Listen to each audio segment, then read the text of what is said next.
The McLaren 570S is one of the best sports cars we've driven in years, and for about 10% extra you can now buy one with no roof.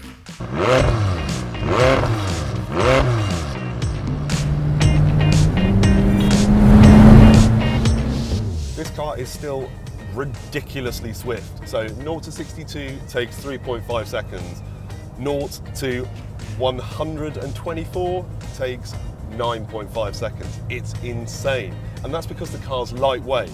And even with the Spider, which has an electric convertible roof, it's still considerably more lightweight than its competitors. So the roof on this weighs about 46 kilos. The roof on a 911 Turbo weighs about 3 times more. So if you want drop-top supercar fun, this is about as good as it gets.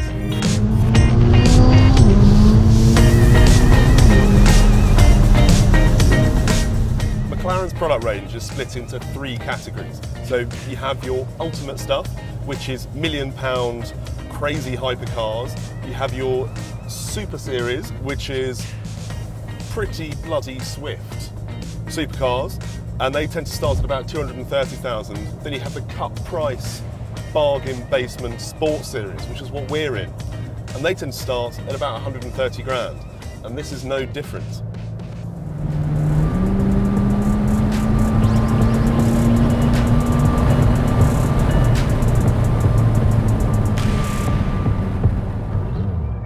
The convertible might be your, Billy Big Bull's show-off car, but this has lost nothing of the coupe's sheer driving, just brilliance. It's impossible to overstate how well this car drives.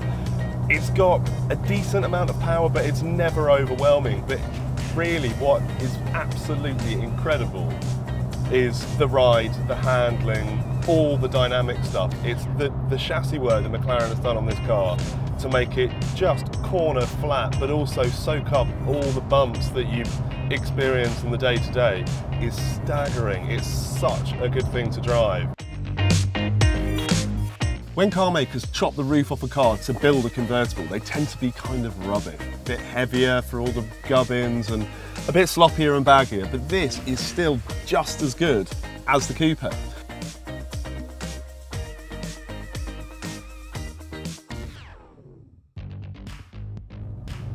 The great thing about McLaren is that it's not owned by another automotive giant. So take Audi or Porsche, they're all owned by Volkswagen. So sometimes you'll see a switch and it could be out of a Golf GTI. But with McLaren, it's just for this car.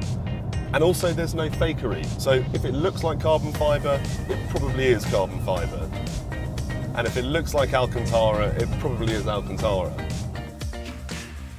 If you don't want to put the roof all the way down, but do want to experience some of that engine noise, there's a little button here, and it lowers the pane of glass behind you so you can hear that V8.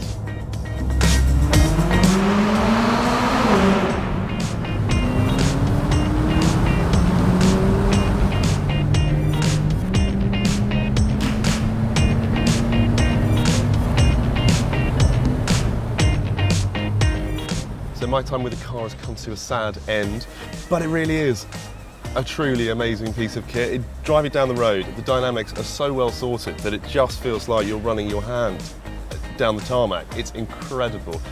If you're looking to buy a sports car and you're looking for something that's a bit different to a Porsche 911, then I would say this is the boy to go for. You will not regret it. It is phenomenal in every way. I want one, and I don't even like sports cars.